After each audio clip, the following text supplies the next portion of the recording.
up? It's Way Up at Angela Yee, and it is Wealth Wednesday time. You know, we love that time of the week. And my partner, my co-host, Stacey Tisdale, is here. Happy Wealth Wednesdays, everybody. This is big. Mm-hmm. Wealth Wednesdays is very thrilled to be shining a light on Black Business Month, Whoop, whoop. August. And not only are we shining a light on Black Business Month, but we are going to have a guest co-host for the remainder of the month, John Templeton, who is the founder and creator of Black Business Month. He also, in 2004, he created the State of Black Business Report, which you'll learn about. That really changed the way things happen for Black businesses. Very excited to talk about that. And we have joining us for this first celebration of Black Business Month, the one and only Michelle Anthony. Hey. And you're going to learn so much about this woman who has founder CEO of Anthony and Associates.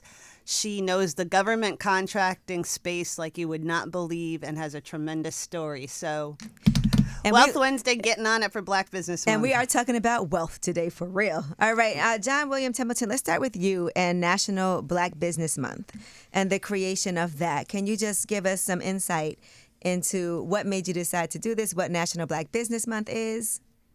Well, the last speech that Martin Luther King gave, he said, I may not get there with you, but we as a people are going to get to the promised land. So what we've done for the last 21 years through our State of Black Business Report is actually define what it is. Because if you don't know where we're going, we're never going to get there. Right. Right. So 10 years ago, we created our 10 plan, the African American Economic Strategy. So it's 10 very simple things that actually solve most of the problems that we have. So we want to increase the number of African American businesses that have employees to 10% of the Black businesses. So that would be from 160,000 to 400,000. We want to make sure that 10% of African American income is capital at African American banks. Mm-hmm. There are 700,000 business loans made every year, according to the Federal Reserve. Only 10,000 of them are made to Black businesses, wow. And 60% of those are by Black banks. So it's real simple. The more money Black banks have, the more money that goes into our community, absolutely, to our Black businesses. Yes, and so it's our money, so we can decide where it goes. So it's very simple to direct it to the places that support us. And we also share a goal with the National Association of Real Estate Brokers to have 2 million new Black homeowners. So Stacey joined us in Brooklyn. I know a place that you know and love. Yes, indeed. So I'm chairman of the Central Brooklyn Economic Development Corporation. It's my fault she wasn't there. I didn't give her the address. We know where to find her, right? So I've been chairman there for 5 years, and we are using it as a template for how to create prosperous Black neighborhoods for the people who live there. Mm-hmm. So Brownsville is the densest concentration of public housing in the world. But we've had, for the last 3 years, had the steepest decline in violent crime in New York City. And so we announced the Brownsville Advanced Manufacturing Center, where we're going to have companies come in and make AI maintenance drones for offshore wind, and have companies come in and do cybersecurity.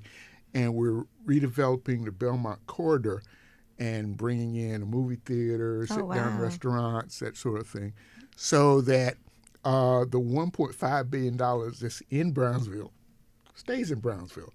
And that's going to be the template for what we're doing around the country. So we're opening advanced manufacturing centers in L.A. to do AI chips, in Oakland, do a soundstage for a movie theater. And in San Francisco, where I live, we're opening the Sergeant Johnson National Museum of African American Art. Mm-hmm. Oh. Wow. So just to give everybody a sense, this whole mission and the reason that we're focused on this for Wealth Wednesdays is we focus so much on entrepreneurship. There's so many entrepreneurs out there. And we have a very strong small business mindset that we're proud of, but we have to get out of a small business mindset. And we have to think create industries. We have to think create communities. And just, we're going to blow your mind with this woman, Michelle, in just a moment. But John, just to talk about the way you put things in action, you helped entrepreneurs. You helped get $16 billion to 900,000 African American entrepreneurs in 2021. So we're talking about big scale people, and entrepreneurs out here should be listening because we got ways for you to get part of that money too. Talk about that.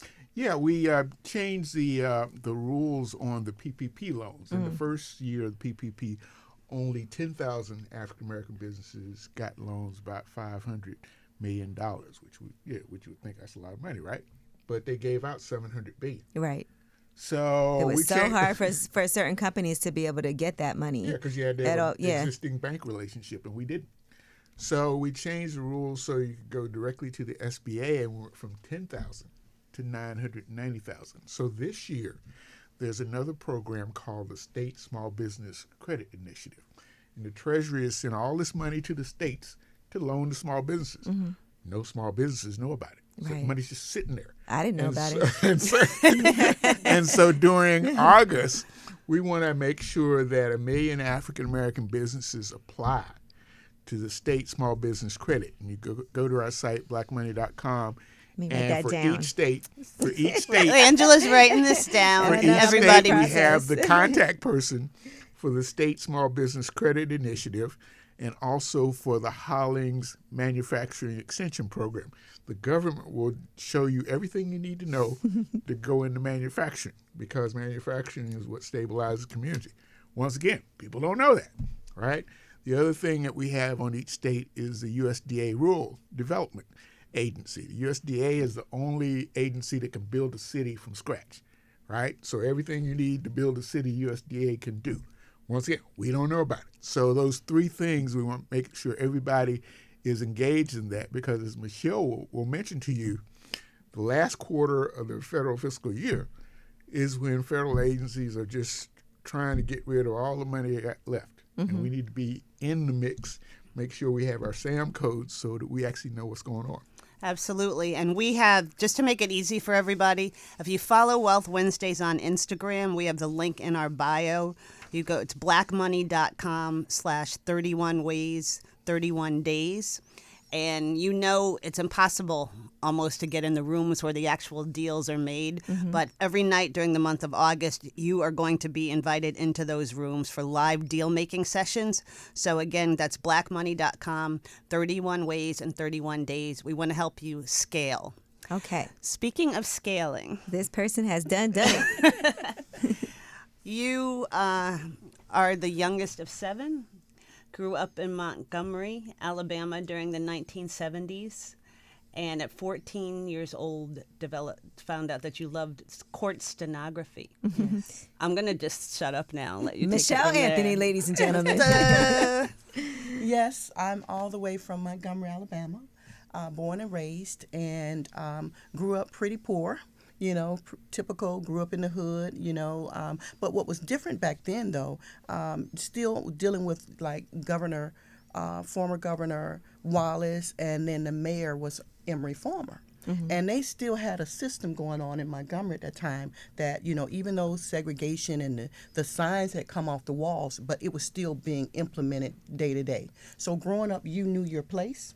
And you knew your side of town, and there was their side of town.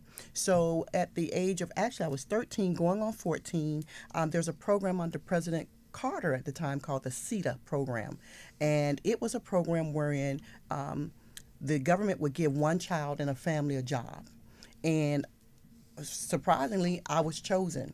And my sister was 2 years older than me. She was 15 and I was 13. I have no idea about child labor laws. I don't know any of that, other than I think that was the beginning of God's favor shifting my life in this direction. So at 13, I was placed in the Montgomery County Courthouse. Went to the courthouse, and for the first time, I was able to sit in the back of a courtroom and just watch the court cases all day long. As I was sitting there was a lady at the front of the courthouse, and I would just see her fingers moving, and her head would go from side to side, but she was never speaking. And I was so, you know, children are so impressionable. I was like, what is she doing? So I finally got the courage one day, and she happened to be white. Mm-hmm. So I had never interacted with a white person before because I lived on the black side of town. So we didn't go over there. And so when I saw her, I was, finally got the courage to go up and ask her. And she told me what it was, and that you had to be able to type 225 words a minute, and you take down everything that's said, and then and she pulled out the little tape out of her machine showing me the shorthand.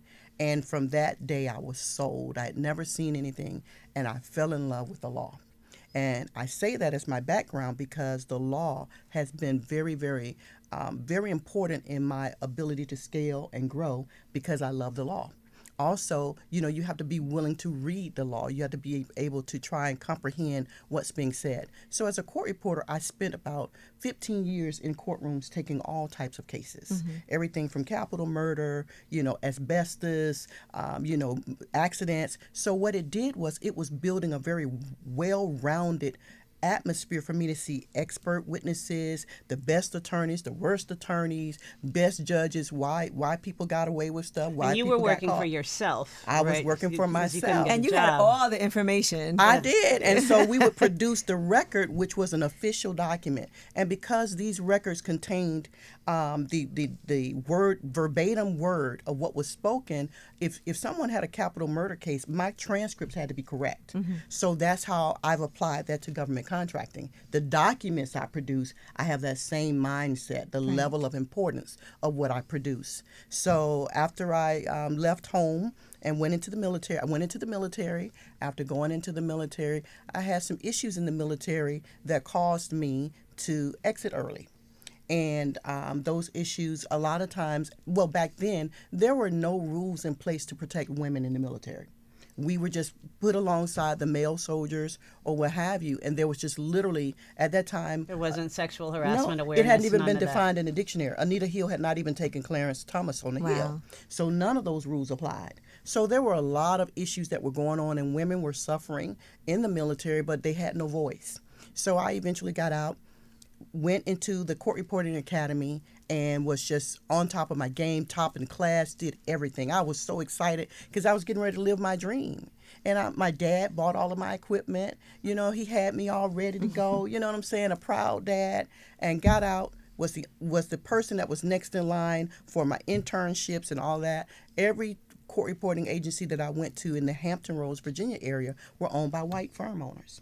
And so they had it on lock. And what was going on was they had verbal agreements dating back to the 70s and the 80s that they wouldn't compete against each other. And so that, so the firm that had Norfolk Circuit Court, they wouldn't compete against the firm that had the one in Virginia Beach. So what happened was if you were not a part of the clique or one of the people that they accepted, The old boys you would club. just have to go back to whatever you were doing beforehand because they wouldn't even let you in. You were locked out. Were there other black women or black people doing this work? There were, but the majority of them had opted to go back to what they used to do before because they couldn't get a job. And I thought that was ridiculous. And I was fresh out of the Army, and I was determined, I want to be a court reporter. I'm going to court report in somebody's courtroom. So it was this determination that I've always had, no matter what the obstacle has been, no matter whether it's discrimination, whatever it was, I've always had this mindset that I was going to do whatever I felt I wanted to do. And I wasn't going to be stopped. So you started your own company. So yes. So what happened was my dad had bought all my equipment. I had passed everything. I was ready to go. It was just because of the color of my skin. So I decided and I prayed, and I was led to reach out to Christian attorneys and black attorneys. And they invited me to the Black Bar Association meeting, and I explained to them. And as I was there talking to them, they realized that they hadn't been seeing any black court reporters out of Norfolk, Virginia Beach, Chesapeake, Hampton, Portsmouth, Newport News, all of those cities. So when I said it, it was like the light bulb came on. So they all started giving me their business. I started taking their depositions and all this other stuff. So that's how the business was formed, was because I couldn't get a job. And so once I did that, I decided to challenge the powers that be.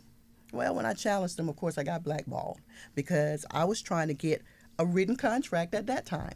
And they told me, one of the judges told me, one of these firm owners would have to die, retire, or sell their business before we'll give you a contract. Wow. He literally did. So guess what I did? I did my due diligence, my research, and I realized that his career goal was he wanted to be on the state Supreme Court. So I decided to put a package together because I know how to put evidence together. I put a package together, and I sent it to the state of Virginia Supreme Court, and I turned him in. And so So they eventually decided for the city of Norfolk, they put it out to bid. And guess what? I bid, and I was the lowest bidder, and they still wouldn't give it to me. So they went through the motion, and I was getting death threats at that time because I was messing with people's money. And so I ended up talking with another attorney, Mr. Bill Robinson, bless his heart and bless his soul. He was a Virginia General Assembly representative, so he put forth legislation on the floor to make that mandatory that because those were state dollars.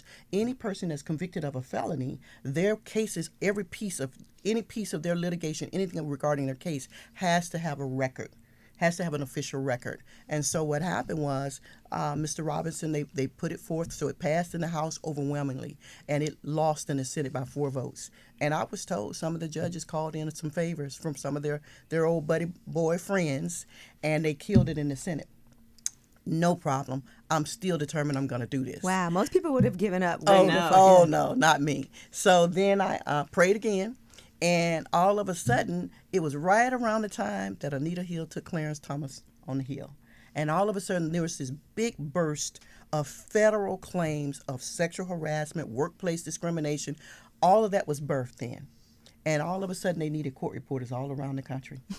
And here was I, and there were people who looked like me who wanted to give me a chance. So that's how the first case I took was for the Army Corps of Engineers out of Norfolk, Virginia, and her name was Rosemary Whitehurst. Bless her heart and bless her soul. She gave me my first federal case. And I began to take that model, and I grew it, and I grew it. And then I went back, and I hired those black girls that had gone to school with me that didn't get a job. I went back and hired as many of them as I could. Wow. In 1997, I started the first black court reporting firm in Hampton Roads. And I do have the newspaper articles and things like that from it, but we made history. And there are a couple of things that are notable is that she sought out the help of black trade associations. And what we do each day during 31 days is let people know what the black trade associations are for each industry, because we have this limited idea of what black businesses are. So we don't think about black court reporters, we don't think about black folks doing cybersecurity or AI chips or anything like that. But there are associations of black people in each of those fields. And so by identifying associations, then people don't have to feel like they're fighting these battles alone. That's really helpful. So you did all that, and then you moved to Atlanta and created Anthony and Associates, and then you moved to Atlanta to really scale it. Yes. And that's when the world of government contracting really exploded. We have to hear about this because we hear about government contracts all the time and how important that is for people to be able to scale their businesses. And I feel like so many people are like government contracting. But as you can attest to, not a lot of black businesses actually get these government contracts. And Michelle has gotten millions and millions of dollars. Hundreds of millions of dollars in government contracting. So, dare we say $1 billion? I'm just going to shut up now. And okay, so tell us how government contracting helped you scale and develop AI into what it is now. So once I moved to Atlanta, that's when all of a sudden I started understanding that there were more things I could offer the federal government. And so as I began to research and understand better how to utilize the systems and the tools that were available, that was very, very critical. Doing my due diligence, doing my research, because what I had done is I had been performing extremely well. And I had one client, which was Military Seale Command, and they had given me their work from like 1998 all the way to like 2008, 2009 or something. Maybe even longer than that. So I was, exposed to the federal government, but I was still doing the court reporting. Now, mind you, I had the small business mindset at that time. I never dreamed that I could make $1 million. I never dreamed of that. I just, the truth of the matter was I just wanted a job. And they wouldn't give me a job, so they made me mad. Mm-hmm. And so when they made me upset, I really started thinking outside of the box. Right. Your back was against the wall. A lot of times that's when you make those critical moves. And I have 4 children. So I was like, and I'm thinking like the mind of the female lioness, hey, the cubs got to eat. So in my mind, I always keep that in mind. So as I got to Atlanta, and I started networking and meeting other people, because down in Hampton Roads, you're not in the Mecca. Washington, D.C. is the Mecca. That's where all of the major wheeling and dealing and all that other stuff is going on. So if you're outside of that space, I learned quickly you need to build relationships. So I started building key relationships. I started attending different conferences and different things to get information. Then I started realizing that's really not producing the results I'm looking for. So I was like, okay, so you're paying all this money and you're not really getting it. Okay, where is it? How do I do it? So then I started understanding the value of relationships, teaming. And then I started remembering the value of the experts that would give their testimony in the different areas that the attorneys were not familiar with, but they would always bring in an expert.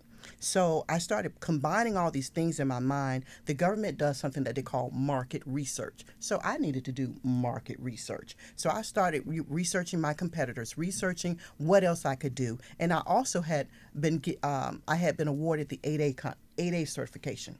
So when I was in Hampton Roads, I didn't know what I had.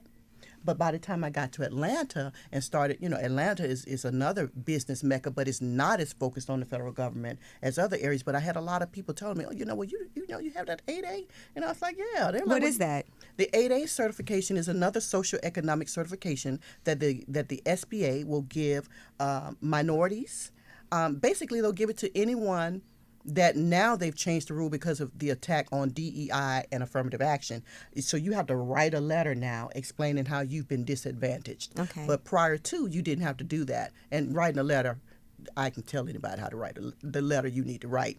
But anyway, so the 8A program is a program where they will set aside sole source contracts up to $4 million in value if you have an 8A certification. And so you have to apply and be approved for the 8A. And that gives small businesses an opportunity to get their foot in the door, right? But there's a catch to that. It's a 9-year program. Most people get hooked on the sole source, and they don't want to do the work to learn how to compete. See, if you're going to do government contracting, you can't live off sole sources. You need to be able to compete against your competitors and win. And once you start building up that pedigree and you have that capability, you're unstoppable. So for me in the 8A program, I received multiple. That's where I got my first $1 million in, what was it? I got my first $1 million contract 2 months after I moved to Atlanta. To do what? Court reporting.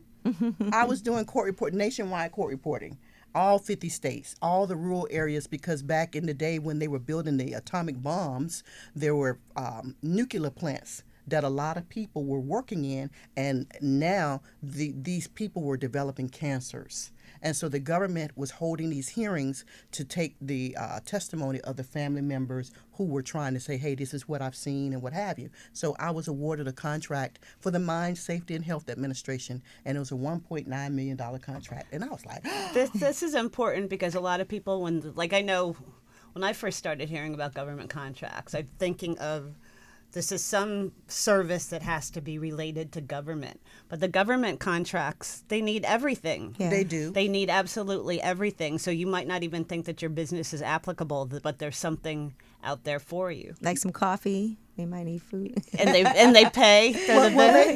They do. They have events. So Right. people who do event planning. The government does contracts for event planning all the time. Let me ask you this. When you talked about bids and how previously you had the lowest bid, but you still didn't get the contract when you were in Montgomery. No, in Norfolk. Oh, that was in Norfolk. Okay. How do you know what your bid should be? Because you also don't want to price it too low. That's a part of your research. Those are strategies that I'm going to start teaching now. Okay. And that's called your pricing strategy.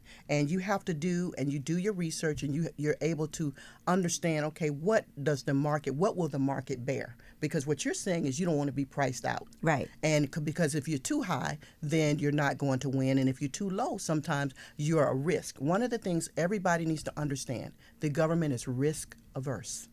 They want to mitigate risk at all costs, because if you don't understand how important your performance is, your record, you have to have a performance record that the government can trust. And a lot of times what happens is small businesses, because they have lack of access to financial resources, things of that nature, the government will kind of be a little leery, that they can do the work. So, but when you understand how to leverage that, how to team and how to partner and put together a package that checks all the blocks for them, you eliminate what you're doing is I'm eliminating your ability to say no. Mm-hmm.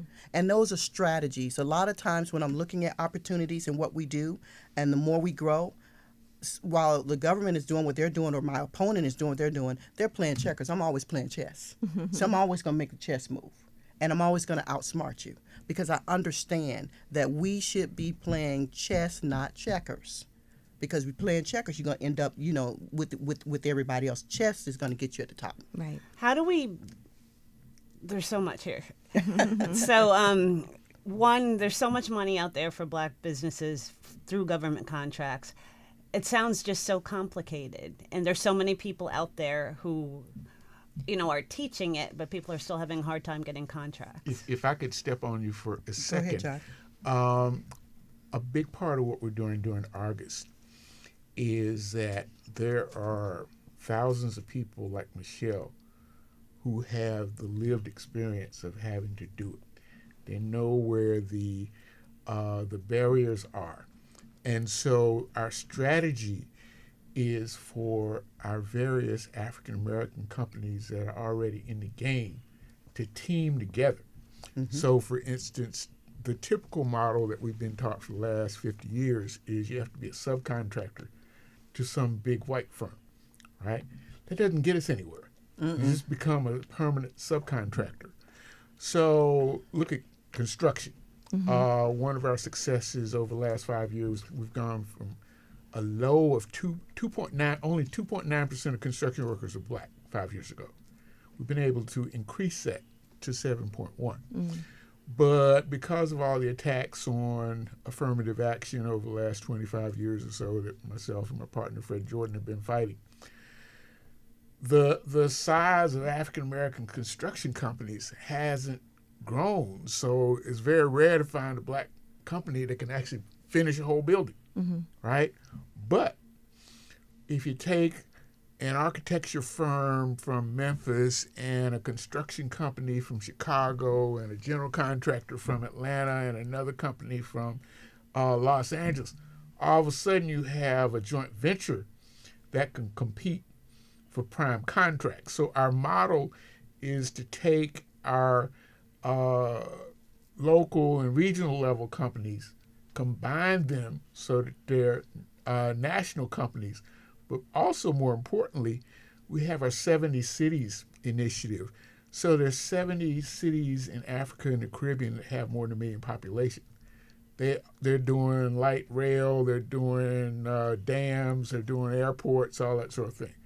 So by taking these teams, we can then take these teams overseas and get the larger experience doing bigger projects, so that then we can compete for the government contracts. And the great thing about it is the government will pay for us to do work overseas. Oh, wow. You want to get on one of these teams. That's why we're partnering with them. Go to blackmoney.com/31 ways, 31 days. Each night in August, there's a different industry that they're going to be building the teams, and they're looking for people to put on the teams. It's not just a mentoring session, it's actual deal making.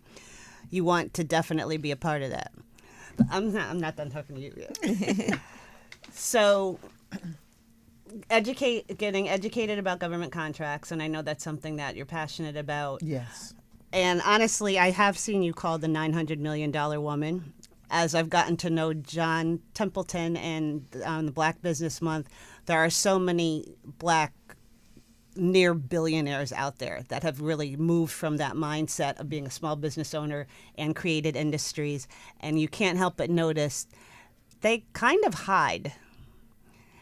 We don't even know that they exist. We don't have them for role modeling. They're very quiet. Why are these ultra successful Black business owners or industry creators silent? And I'll start by asking you.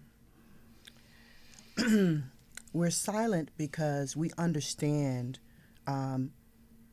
you can't go around waving a big flag, because if you do, there are bad actors that are going to do all they can to try and stop you from growing and, getting even more success. So it kind of is sad, but most of us don't have our pictures on our website. Most of us, like me, this whole thing I'm doing here, this is so not me, and but it's time for me to come out of obscurity, John, and I'm doing it because at this point in time, I've made my mind up that regardless of what is attempted to try and block and stop what God has purposed for me, is not going to work. And I'm willing to come out and teach and share so that more people that look like me can understand you can do the same thing. Right. You just have to do it the right way. And when you spoke about DEI being under attack, that's why this is really important right now too. Yes. Just because there's a lot of things that are more obstacles for people to be able to level out that playing field. People who deserve the opportunity, who are quite capable, but because there's, like how you were locked out of being able to work in the courtroom, Yes. that same thing is happening now. Even though you could graduate top of your class, have all the skills, people are hiring as favors or for people who look Yes. like them. Yeah, but the blessing is the blessing on my life is this. Everything that has been attempted to stop or block me, God has taken that as like a stepping stone and a footstool, and I have exceeded everything because of them. So if I wanted a job, he gave me a business. You see what I'm saying? So I started a business 30 years ago, and now I'm able to employ people around the country. Now I've been able to sustain and build an entire infrastructure, all because a person wanted a job. So all negativity that comes at you is not bad. Right. It's because when you learn how to overcome it, and when you learn how to see the positive and speak the positive and manifest in your mind what you want your outcome to be, you will change whatever the situation is. And that's what I've done. So every obstacle, everything that you would think would have stopped me, I have found the positive in it. And I've taken that and I've grown it.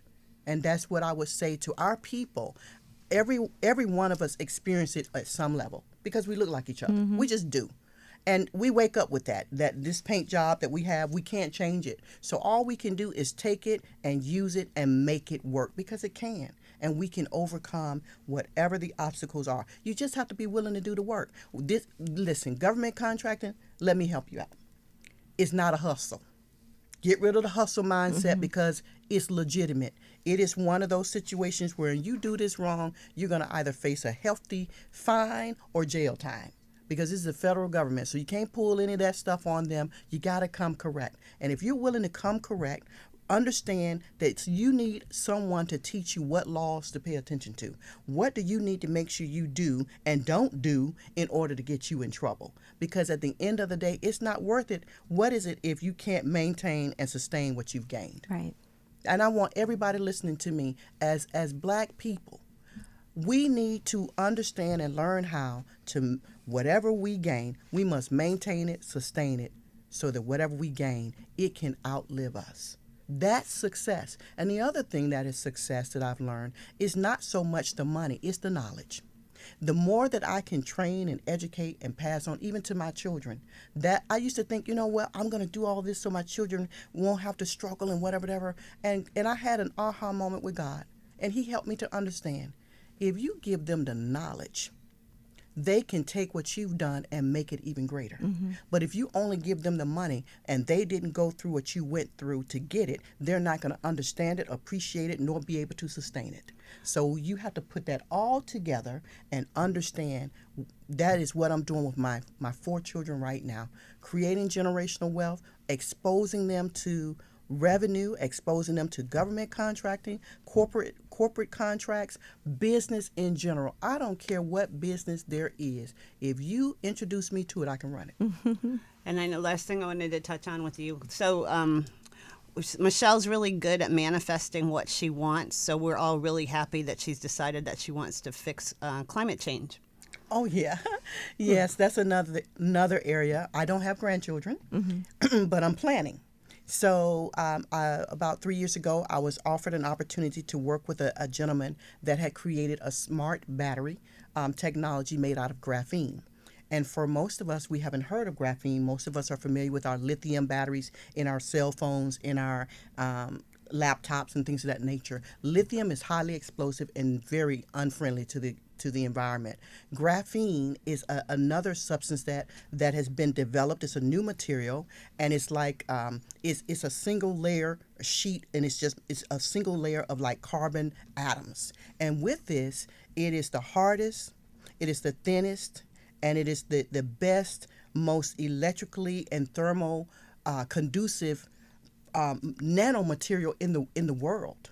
So it can, when I say that, basically the graphene can capture 95% of the sun's energy. So what we've done is I've created an energy company named after my son, Andwele Energy, and I've created also a power company, Andwele Power.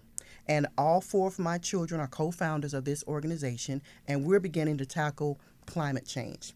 And we want to be known as the Black family of energy. And when we get involved with this climate change, it is because our children can be at the bus stop, at the school. All of those buses are running diesel fuel. And we wondered why COVID, so many children had issues breathing and the respiratory problems. It was because the daily things that we do and we are emitting into our environment, no one is paying attention of the damage that it's doing. So what we want to do with this is partner and become a leader in energy, and explain and also create a partnership when we provide power back from graphene and clean up the energy in the environment. We want to share a part of the wealth back with the people who purchase the power. So, see, we want to flip it. Right. Typically, Georgia Power, they're just going to send you a bill. We want to create a system and a process where if we can help incentivize you to pay attention to what you're doing, and instead of using lithium, which is explosive and harming the atmosphere, or these fossil fuels, if we can incentivize people that, hey, we will make you a part of this and you can get a check. See, I love checks. So if you can give me a check for doing something good, I think I would want to be a part of that. So we're working through that piece right now, but we're working on projects in Africa. We have a project in the U.S. that we've gotten a contract or letter of intent from the state of Hawaii. We're in the Great Pacific Garbage Patch. If you haven't heard of it, look it up. That is the largest compilation of plastics that have accumulated in the middle of the Pacific Ocean. And that, if we don't get a hold of that, eventually it could cause what they call an ELE, which is an extinction life event. And so if you look up the Great Pacific Garbage Patch, that's one of the contracts for plastics and the garbage, that we're going to take that garbage and convert it to graphene energy. And once we convert it to graphene, we'll be able to produce electricity as well as biofuels, green fuels. So the jet fuel, diesel fuel, all of this technology we already have, it's been patented, and we're getting ready to launch it right now. This is amazing. This is From we a are person, bringing I just it. wanted a job. We are bringing it. Wealth Wednesdays is bringing it Black Business Month, and we're so honored to have this partnership with the creator of National Black Business Month, John Templeton, and everybody. Again, their goal is to create 1 billion Black businesses over the next year. They do that with their eyes closed, and they're looking for partners and have opportunities for Black entrepreneurs, and they're having nightly deal making sessions every night in August, 31 ways and 31 days. You can get that blackmoney.com/31 ways 31 days. We made it easy. Follow Wealth Wednesdays on Instagram, and it's in the link. And John, just briefly touch on some of the industries that you're going to be making deals in. Well, for instance, we're looking at sports, the name, image, and likeness. Now every athlete is a business person. We're looking at food security. We have a gentleman, if you thought that was amazing, we have a gentleman on from Ghana on August 1st who will be talking about soilless plants. And you have like beauty. I know there's all Soilless sorts of plants. industries. Soilless plants, right? But on Marcus Garvey Day, we're going to have the Director of Public-Private Partnerships for the Federal Republic of Nigeria. So all of the businesses that are being created in Nigeria. Nigeria is 200 million people. So we took Nigeria, Ethiopia, and South Africa. That's the same size as the United States. And so those countries are pleading for entrepreneurs to come and be part of their development, and we're creating those relationships with the people who are making the decisions on it. So everybody should definitely be part of 31 Ways, 31 Days. This is global. It's not just This here is in the global, US. This is a everybody. We global totally movement. brought Okay. it this month, and it's in all sorts of industries you can imagine. Again, go to blackmoney.com/31 Ways, 31 Days, and thank you both. Yeah, looking forward to this whole entire month with you guys and for everybody to be able to participate. Because, of course, we have a special way up code for you. So Absolutely. You know we do. When you go to that particular website, blackmoney.com/31 Ways, 31 Days, there is a way up discount built into this for 50% off. It usually costs, you can't get into those rooms, but those of you out there at Way Up can get in for the entire month for $250. Ooh. And can I let them know where they can reach me as Oh, well? yes, please. Okay, if they, right now, because I typically have been under the radar, but my team has put together and into all the social media platforms. I think you can find me under Michelle Fagans Anthony, and that's Fagans, well, Michelle, MICHELLEFEAGINS. You're going to be tagged Anthony. on all that. You don't even have to worry Okay, about it. because people can't pronounce my maiden name, so Michelle Fagans Anthony. Yes. We're going to Okay. be posting all of Michelle's stuff, tagging you, and we're really looking forward to doing a big educational program with Michelle in 2025 to get everybody their right footing in government contracting. And you'll be in these 31 Ways in 31 Days, right? You'll be in the room. Yes? Not most of the month, But part for of the some- month. part of the Some month, She'll be okay. in some And of I'll them. tell you why. Let me give you the last tip. This is the fourth quarter for the federal government on Get their that fiscal money. year. And so Michelle got to get back to making that money. So that's where I'll be, but I'll check in with John because he's my partner. But yeah. And one big part of it is our annual report. So this year, the title is Vote Black Business. Mm-hmm. So literally, as Angela just said, the survival of black businesses is on the ballot in November.